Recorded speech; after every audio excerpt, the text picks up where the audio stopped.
been laureled in the massive, number of accomplishments that they've had just individually. Crap was actually number 6 in the Crown Championship Global Series for the North American region, competing at the very top with the best of them. But will he have a chance to earn this win now for his new team, the Immortals, storming the stage up against Asuchini, throwing a Goblin Barrel out first? Yeah, it looks like a Bandit's coming out. Wow. For crap. Ooh. Great read on that Bandit. She takes a little bit of damage there, but stabbing down most of those goblins will be well placed on defense to take out most of that push. Ooh, and there's a pump. Giant and Minion Horde. Is there going to be a Fireball? Crap, with an Ice Golem to defend and a Dark Prince to back it up, but he cannot hit flying troops. Zap comes on in and takes out most of those minions, but still 2 of them flying high, stabbing down that poor Dark Prince, swatting them away, and a left side tower is now down to 1690. Crap, with the Elixir advantage, though. He's taking a lot of damage, but he's got the juice to make the next push punish Asuchini. Yeah, the #1 thing you want if you're playing Elixir Collector is keeping it up. You are okay taking a little bit of damage on your tower if you can get that pump down. And the Minion Horde clearing out the goblins. Very aggressive play from Crap there, rather, trying to take those goblins out for a possible Elixir trade. But as we've seen before, Asuchini's deck running both of these spells to deal with swarms. Zap and arrows are 2 clean ways to finish off most of those swarms. Arrows killing all those minions and clipping the Elixir Collector and hitting the tower. Great response from Asuchini. Yeah, and I think Asuchini is running the same deck that he ran in the previous set.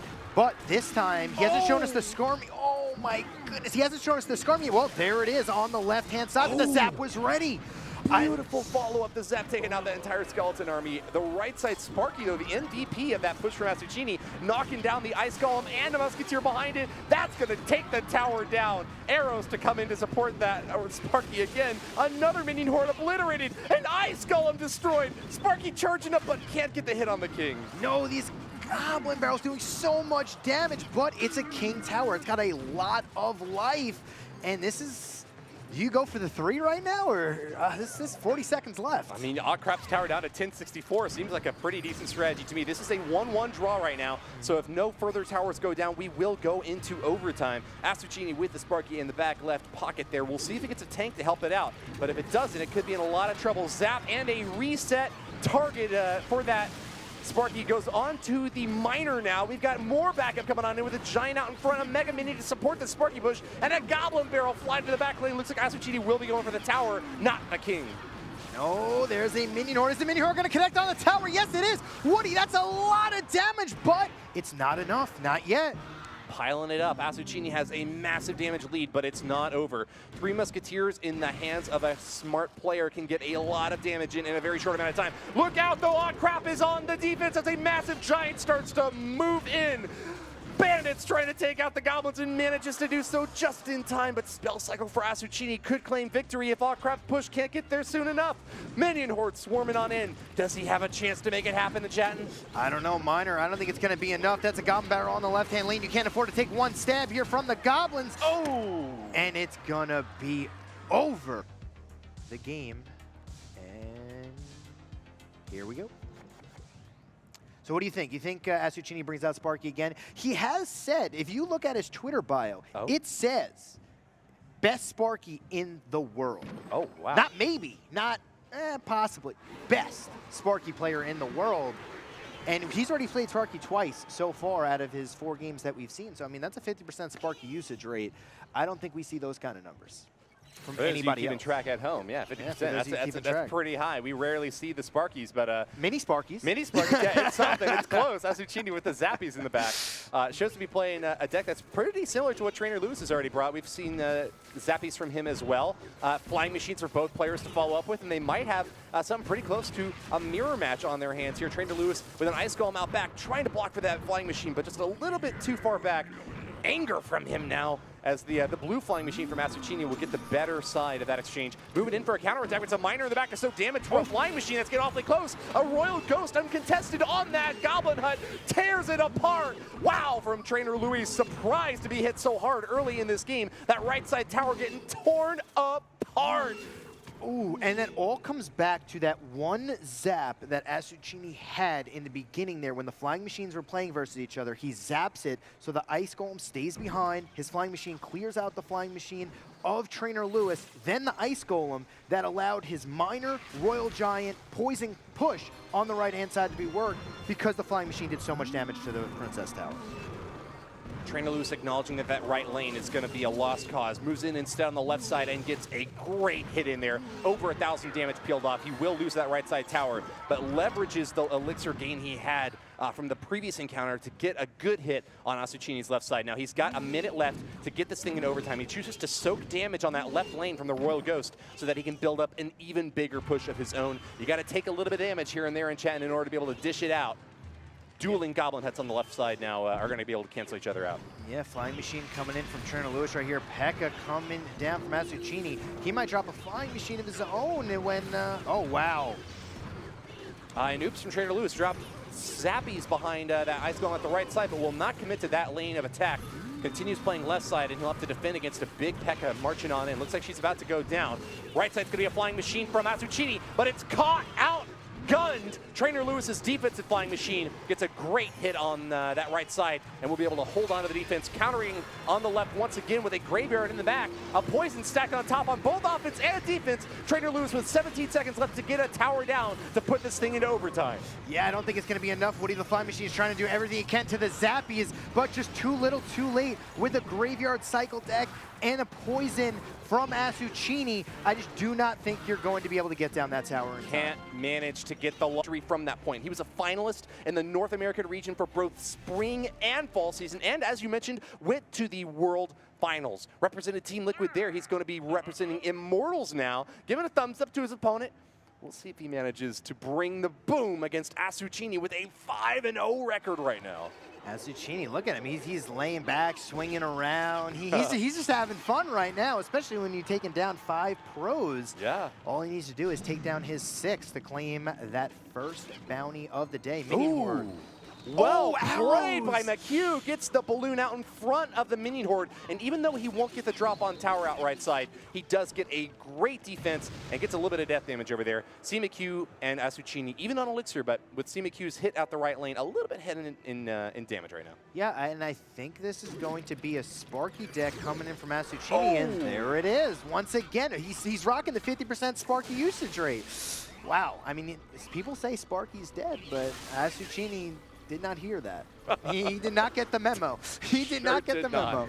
And you look up buffed recently. It went from a 5-second charge to a 4-second. A little bit easier to get that hit off. Wallops that Peck out the right lane, but the log taking all those skeletons down means that the Sparky has got no more. Oh my crushes! This is going to be a huge push on the right-hand side. It's going to be a... Oh, it doesn't have the elixir for the Goblin Barrel. Crushes the Ewiz out back, intended to reset the targeting on the Sparky just a little bit too quick.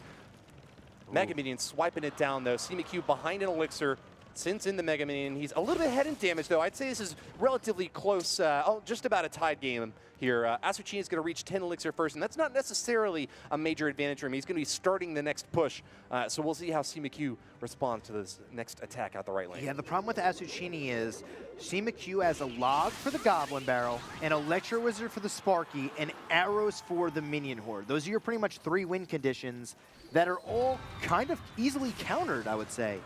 McHugh has got Asuchini looked up, and with the arrows out of Asuchini's hand, a little bit of an awkward counter against the Electro Wizard. Takes the zap out the right lane.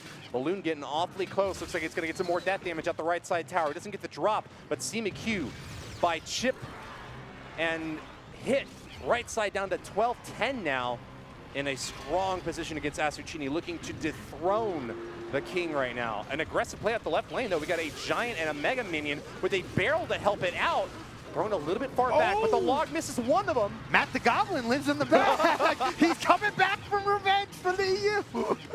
Right side skeleton army protects this Sparky for just a little bit longer, and it's able to get the hit off on Pekka. Pekka finishes the Sparky off, but it looks like it's a relatively even trade out right side. Asuchini doing a great job of forcing that left lane of play, but at 10 Elixir now, he's got to respond somehow to this balloon. Minion Horde taken down by arrows. This could be another. Is he going to zap?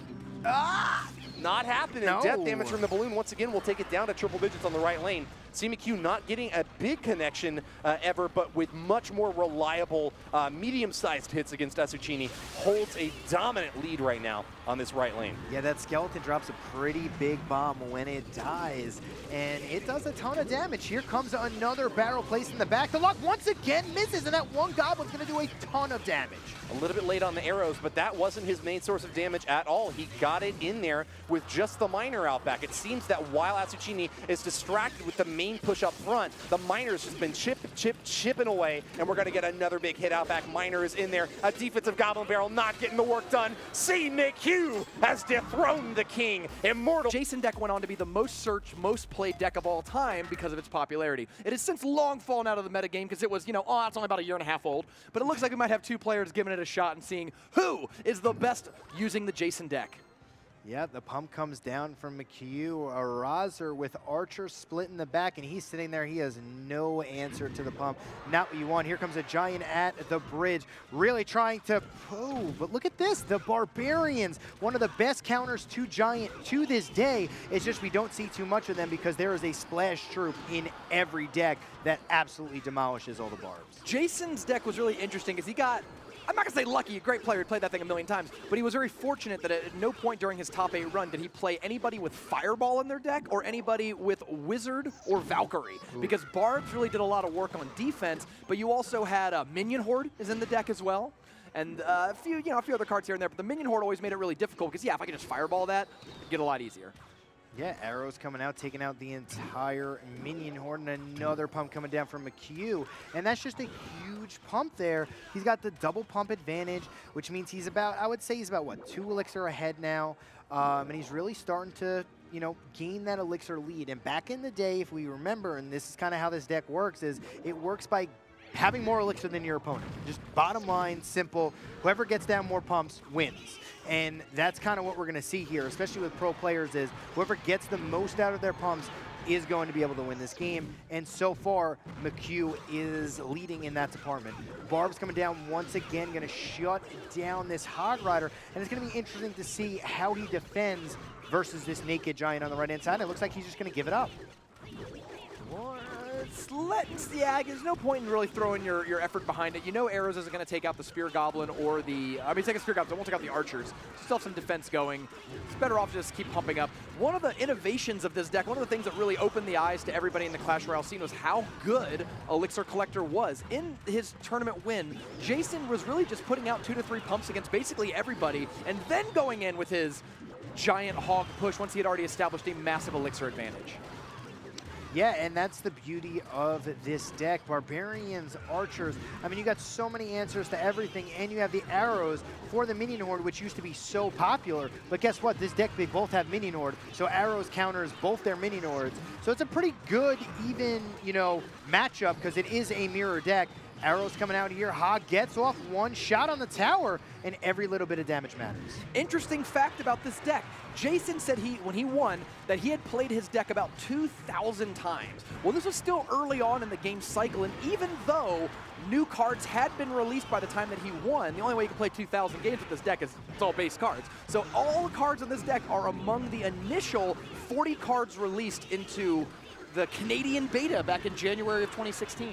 Yeah, it's that insane that this deck was able to win, you know, being, I guess you can say, outdated. You see how fast decks get outdated nowadays. It's like every 2 weeks, a new deck pops up into the meta. Oh, the Barbs are on the tower, crushing it quickly, dropping it down to under 500. Oh, no, 521. Look at that Giant, though, absolutely demolishes the right-hand lane. Hog Rider's coming in for both players here. Is the Hog Rider going to be able to connect on the tower? No, it doesn't! Oh, my goodness! McHugh does it! Little shell game here going on. And he was formerly Nova. But honestly, as much as we talked about McHugh and Surgical Goblin, really Asuchini, I think, is the breakout player of this week's tournament. I mean, he said here he just won the last match for Nova Esports, keeping them on the hill, and he has the most eliminations today at 7, looking to push that number up to 8 if he can defeat CMQ. Now, what is McHugh playing? It's not the first Ice Wizard we've seen today, but definitely been a bit of a rarity. This is a very It'll be the last. Oh, no. It is an Expo on the backhand side from McHugh, and we haven't seen this many Expo decks here. It's normally that the quicker cycle Expo deck.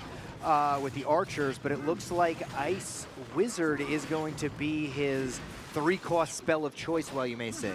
So instead of the archers, it's going to be the Ice Wizard, but... Oh, wow! Despite the zap out of McHugh, it came... Or no, I'm sorry, the zap was from Azucini to stun the tower and allow the Prince to hit. Incredibly good zap, because even though it hit nothing, it enabled a like 600, 700 damage Prince charge that dropped McHugh's tower down to about 1,000 under its starting value.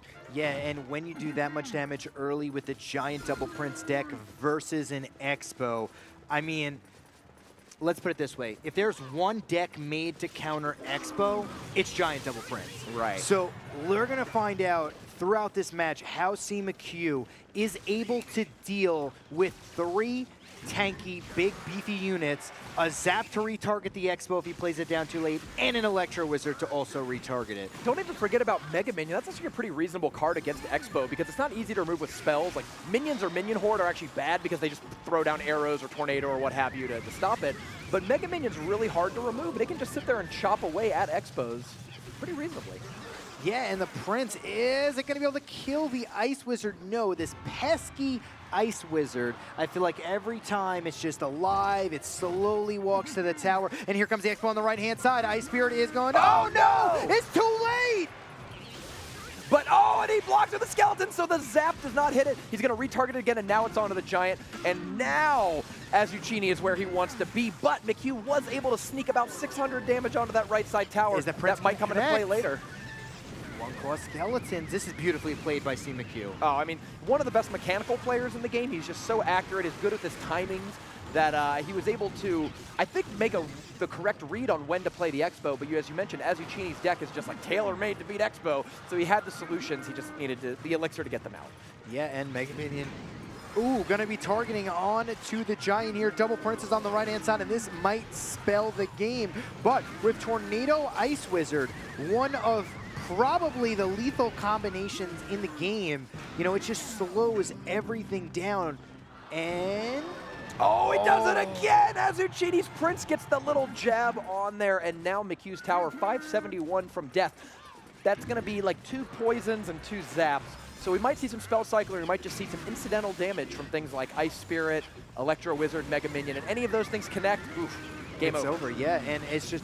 so far, this has been the tale of the Prince, the tale of the Prince Lance, you know? 2 Prince Lances have pretty much put McHugh in an awkward position right now, and it's last-second Prince charges. We're talking like a quarter of a second, you know, changes, but there it is. He's got the zap to retarget the Expo. Yep. This time, it was out of cycle last time, but guess what? He had an Electro Wizard to retarget it. McHugh, is he going to be able to defend this? He might be able to get this Expo locking onto the tower. Poison has to come down, and the Expo's taking on the tower. A little bit of an advantage now going to McHugh. He's, you know, I think he played it brilliantly. I mean, like, what you really need if you want these Expo decks to work up against other tanks is you need to get such a slow, drawn-out blocking that you're able to cycle through and get out.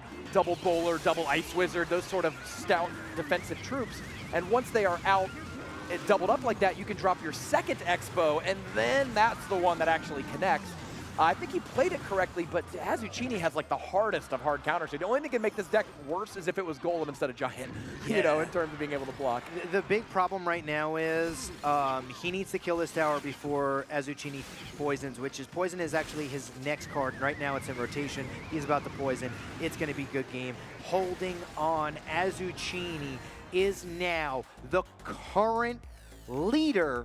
He's no longer tied with Surgical Goblin. Right. He 8 now eliminations. has the most eliminations with 8, taking down McHugh from Immortals. What a story! I mean, he was the least known player coming into this event. He just signed with Nova for the South by Southwest tournament, joining the main team just very recently, a couple days ago. But every single other player in this tournament has some level of like live tournament achievement or accomplishment. Azucini was really the newest of newcomers in today's event, and it turns out he might be the ringer. Yeah, that's it. It may turn out to be that way, and he's just continuing to win time in and time out. But the story of today, I want to tell you guys the story of today in my opinion. Hit me. How many Sparkies did we see in the first half of the show? A ton, like every other deck it felt like. Compared to the second half. Where have the Sparkies been, Rumham? I don't know if that was something where, because everyone knew that it was just going to have fun and we're just going to be playing show matches, that people wanted to goof around. But as it's gotten a lot closer and as the matches, as the time goes on, it starts to go, all right, look.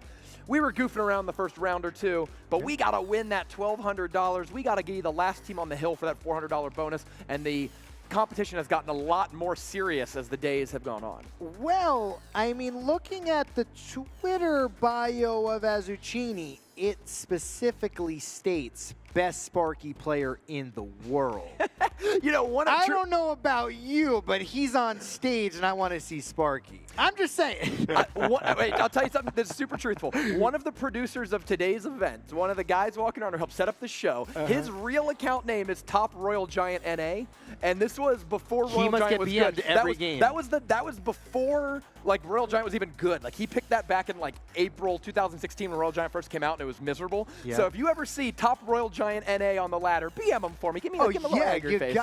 I mean, to be honest with you, they probably do it anyway. Yeah. Especially if he plays Royal Giant. He does. Absolutely. Yeah.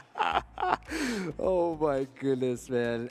If I saw a guy's name who is Top Royal Giant NA and he played Royal Giant Elite Barbs and beat me, you'd be so mad.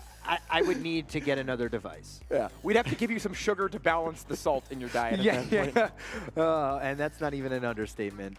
All right, looks like Trainer Luis versus Azucini, but there's going to be a slight hold up here on the arena stage floor. Looks like Trainer Luis is figuring out his deck, gives him the thumbs up. So it looks like we're going to be getting into this game momentarily. And Azucini on another 3-match win streak. So he went 5 in a row earlier. Incredible streak. And now he's back up on the stage 3 in a row, trying to make it 4 against Trainer Luis. Trainer Luis. And it looks like Trainer Luis, we know something the players don't. Trainer Luis is going for one of these bounties. Oh, is he going for one of the bounties? We'll see. We'll let the mystery unravel itself, but I'm sure you could guess it. You've been following along at home. So we're going to see which of these, if Trainer Luis can pull off the bounty. If he defeats Azucini and takes the bounty home, that is not only the bragging rights, but it's 100 buccarinos in your pocket. Yeah, and I think the bounty, one of these bounties, is if you just play 2 of the same, 2 plus. I don't even think you need to win, right? No, you need to win. Oh, you do need to win. Because earlier Jay Monty played Pekka 3 Musketeers, and that would have been legit, but he lost. So I see. We're going to have to see if Trainer Luis can pull this one out. Now, remember, Elixir Collector does not count. So what are those last 2 out of those last 3 cards cost? Probably Pekka 3 Muskie. I think it's probably Pekka 3 Muskie. Yeah.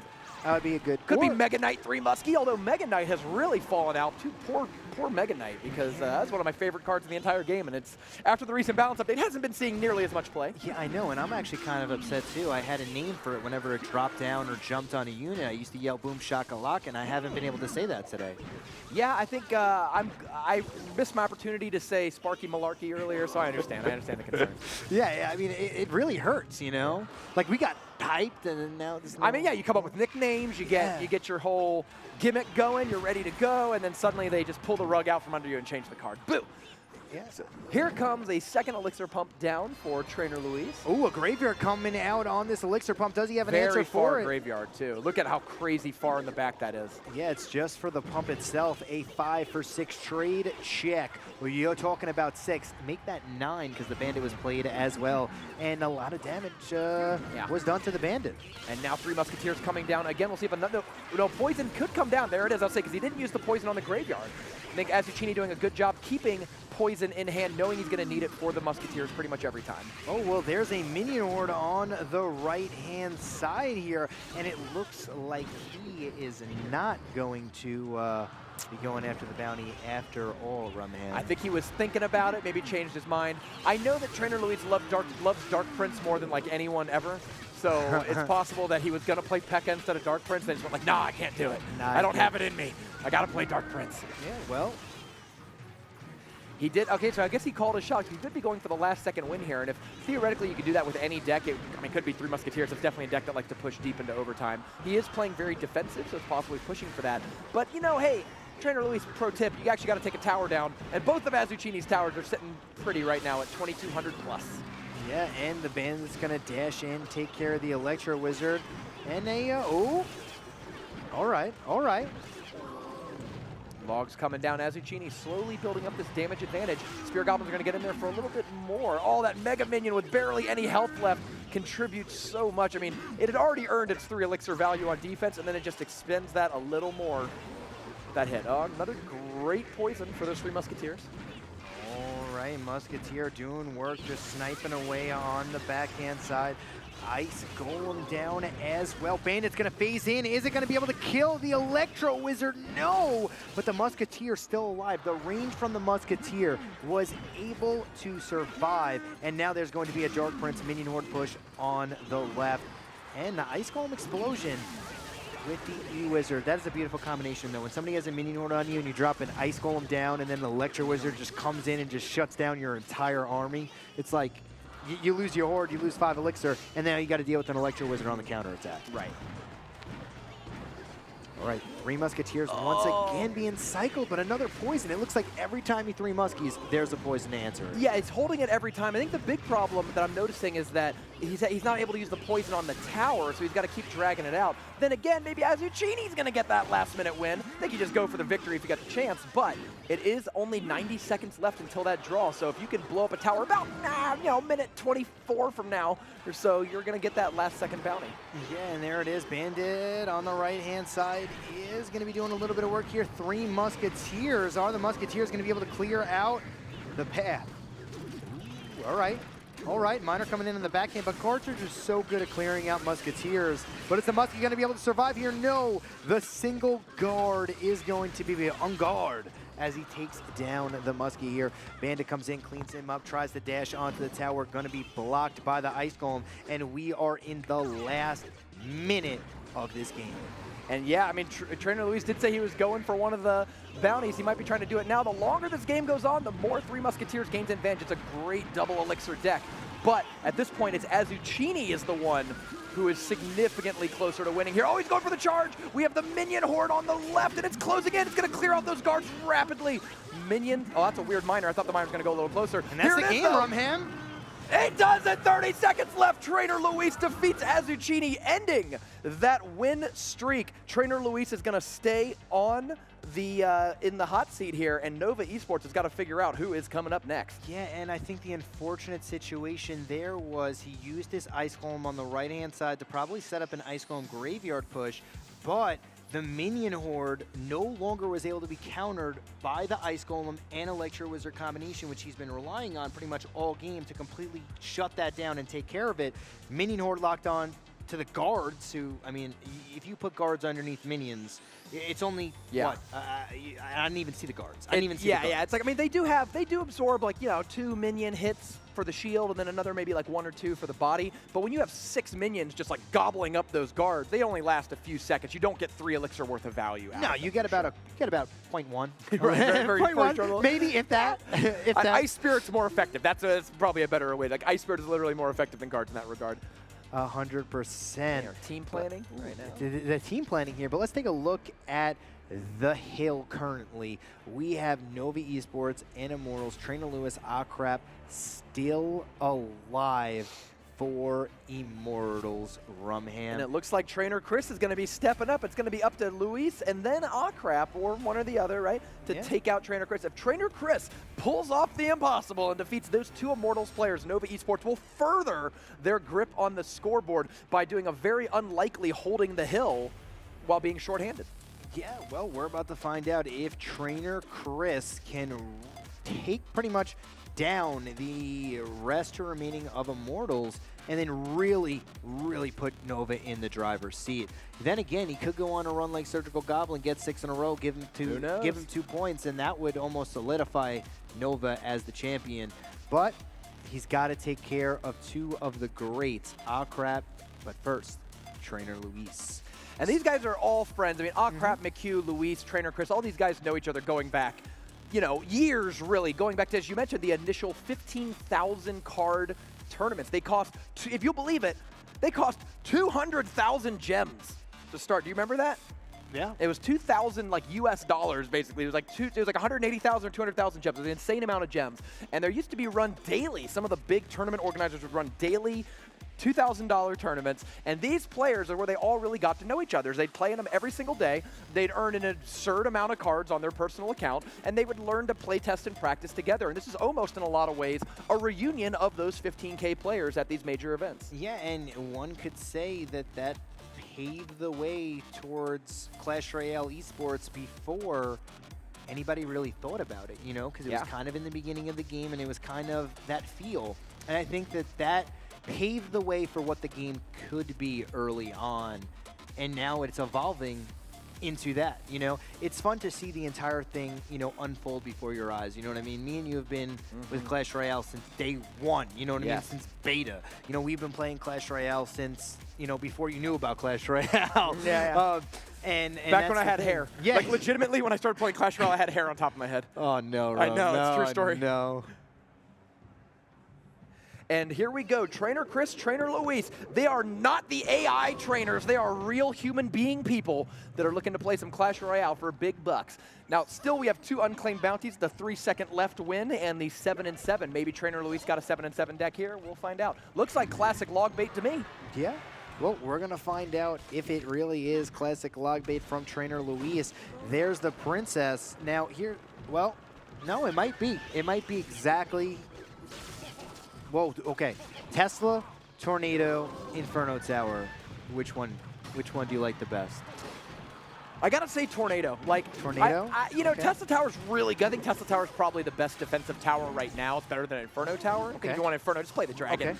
But Tornado is so versatile. It's used in so many different ways. As we mentioned earlier during Surgical Goblins games, you can do so much. You can Tornado miners, Goblin Barrels, Giants, all to your King Tower, not only mitigating their damage, but turning on your King Tower activated. You can Tornado things to the middle, so both towers shoot them, or all 3 towers shoot them. You can Tornado things together, so your Executioner or Baby Dragon does infinite billion damage to a giant push. So that's a lot of damage. Yeah, like defensive tower is really strong, don't get me wrong, but they're so linear, they're so narrow in what they do, whereas Tornado is one of the highest skill cap, most versatile cards in the entire game.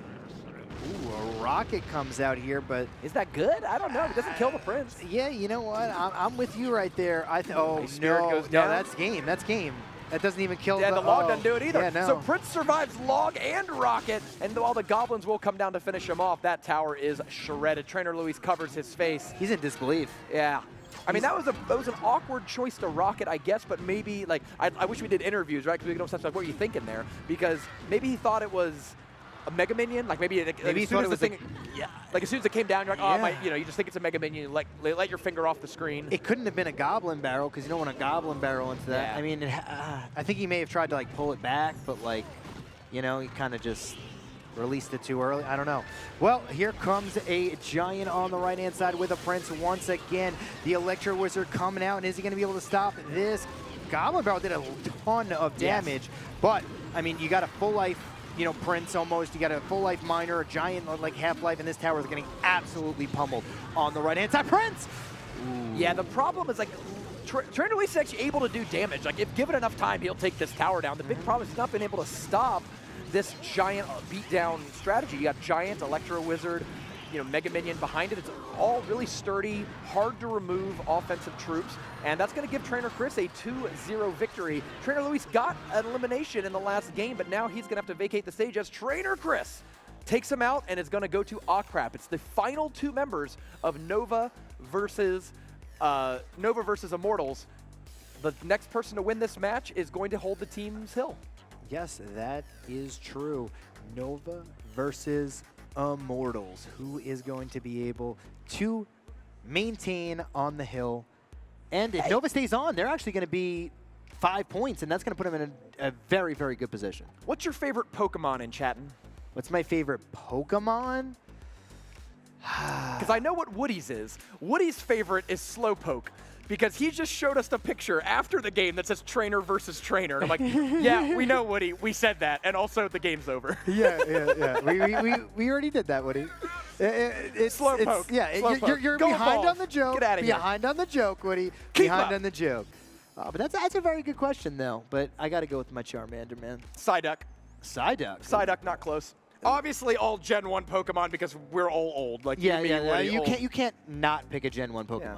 I like that tree thing. Shut up. Get out of here. What are you, 10? Tree thing. What's it? You know What's what I'm a tree? talking about? The kids Yeah. in the audience know. There's like a tree one. Listen, if It's you like a stapler. I don't know. There's a bunch if of you Pokemon didn't now. have an old school Nintendo where you had the power button was literally a little bar that went into a groove of the Yep. game. Yep. Okay, No- I think yeah. the old Game Boy had that.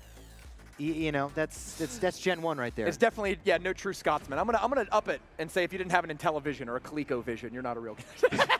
All right, here we go. Trainer Chris, Nova Esports' last person holding the hill, going up against Crap, Immortals' chance to take this hill from Nova. If Nova wins this game, they're gonna have a significant lead going into the last hour of the Kings of the Hill event. Even if they drop right away to Drive Gaming, they're gonna have a lot of points, more than anyone else. Immortals really needs to take the hill from them to keep themselves in the mix to win this title.